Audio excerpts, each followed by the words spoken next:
গাড়ি দুর্ঘটনার কবলে পড়ে কখনো মৃত্যু আবার কখনো আহত, এই ধরনের সংবাদ প্রতিদিন যেন নিত্য সংবাদ হয়ে দাঁড়িয়েছে উদয়পুর মহকুমা জুড়ে। বুধবার সকালে জামজরি ও রাজধরনগর সড়কে যাত্রীবাহী অটোরিক্সা ও 4 চাকার মালবাহী গাড়ির সাথে মুখোমুখি সংঘর্ষ ঘটে। এর ফলে রমেশ স্কুলের 3 জন ছাত্রছাত্রী আহত হয়। এই ঘটনা গ্রামবাসীরা দেখতে পেয়ে ঘটনাস্থলে ছুটে গিয়ে তাদেরকে গাড়ি থেকে বের করে রাস্তার ধারে বসিয়ে দমকল কর্মীদেরকে খবর দেয়। দুর্ঘটনার খবর পেয়ে দমকল কর্মীরা দ্রুত ঘটনাস্থলে পৌঁছে দুর্ঘটনায় আহত ছাত্রছাত্রীদেরকে টেপানিয়া জেলা হাসপাতালে নিয়ে যায় চিকিৎসা করানোর জন্য। দমকল বাহিনীর সূত্রে খবর, আহত স্কুল পড়ুয়া ছাত্রছাত্রীদের চিকিৎসা চলছে জেলা হাসপাতালে। রাজধনগর থেকে নিজস্ব প্রতিনিধির রিপোর্ট, টিভি 100 বাংলা।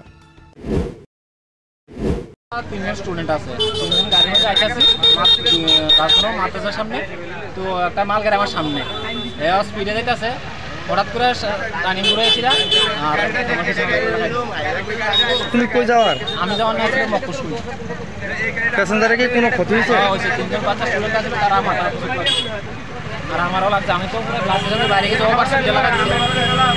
দুষ্কার ড্রাইভার আর লোক আছে, তারা